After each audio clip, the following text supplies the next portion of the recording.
જય શ્રી કૃષ્ણ। આજે અમે બનાવવાના છીએ મેંદા પૂરી છે કે ને એ દિવાળીના નાસ્તા માટે।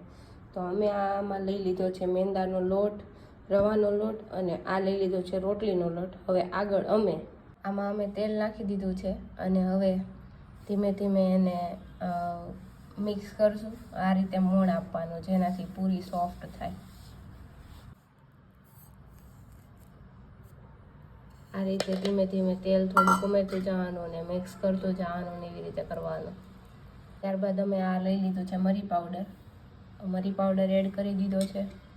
હવે અમે આખા જીરું ને થોડુંક ક્રશ કરી નાખ્યું છે એ પણ અમે એડ કરી દીધું છે। જે અધકચરું રાખવાનું છે જેનાથી આખું અડધું બધું રહે।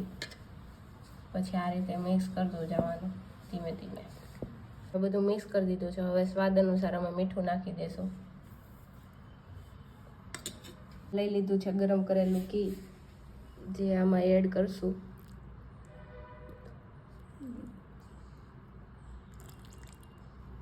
જેનાથી પૂરી સોફ્ટ બને।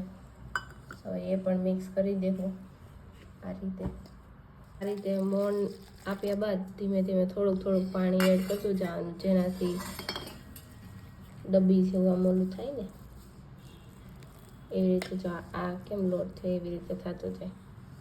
ગયો છે રેડી અમારો પૂરીનો લોટ। આ વણાઈ ગઈ છે અમારી પૂરી। આ મેં તેલ ઉકળવા માટે મૂકી દીધું છે। આ ટેસ્ટિંગ થાય છે તેલ ઉકળ્યું છે કે નહીં।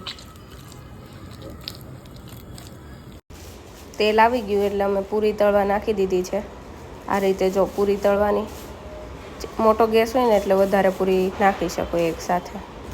પછી એક બાજુ તળાઈ જાય ત્યારબાદ તેને પલટાવી દેવાની બીજી બાજુ, જેનાથી બંને બાજુ તળાઈ જાય તો સરસ ક્રિસ્પી થાય ને એ બધું।